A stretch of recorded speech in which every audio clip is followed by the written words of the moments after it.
sat in a bus complaining loudly about the government. Everyone agreed with him. Bad roads, poor policies, unfair systems. Then the conductor shouted, "Who has not paid?" The same man quietly turned his face and pretended not to hear. He wanted good leadership, that he avoided simple responsibility. That moment said something. Many of us want better leaders, but we struggle to be better citizens. Mark chapter 12, verse 17 brings balance.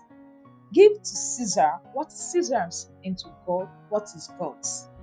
Good day, viewers at home. Welcome to another episode of the Virtual Global Preparatory class of the Christian Education Department of the Nigerian Baptist Convention. This day I have before me the Sunday School lesson for 12th of April, year 2026, and the topic is Respect for Rightful Authority.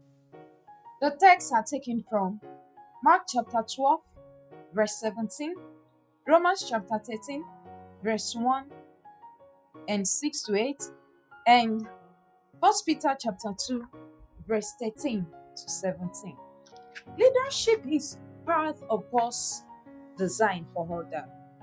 From the early days, God allowed systems of authority so that peace can exist among humans.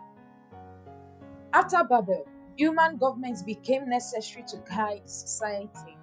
In the New Testament, believers lived under Roman rule, not always fair, not always kind. Yet Paul and Peter thought something surprising: respect authority.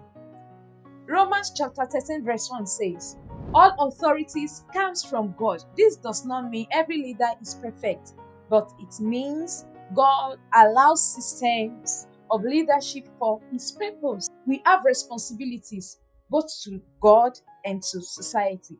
The message is simple. Faith is not only spiritual, it shows in how we relate to authorities.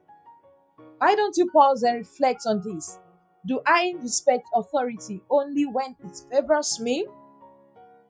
Lesson explained 1.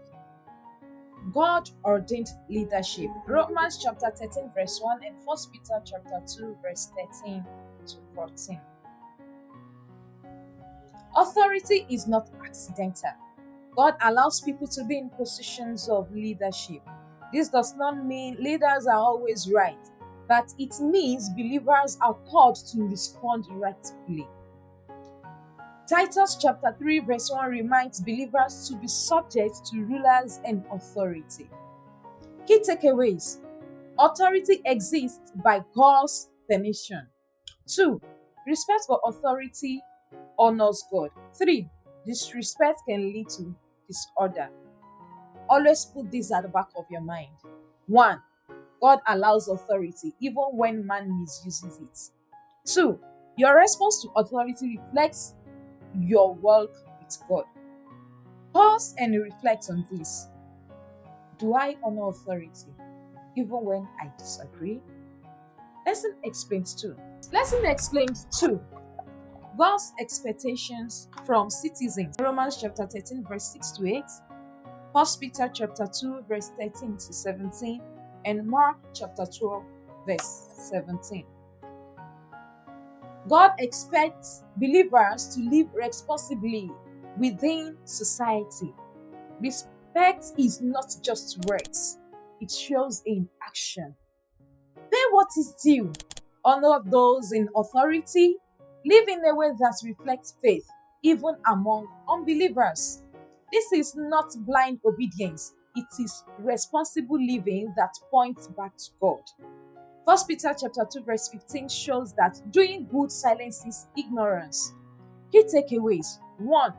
Christian must be responsible citizen. 2. Respect goes beyond feeling. 3. Our conduct is a witness to others. Put this also at the back of your mind. Faith shows how you behave in public. And 2. Respect is louder in action than in words. Practical actions for the week. Pray for leaders in your country. 2. Fulfill your civic responsibilities honestly. 3.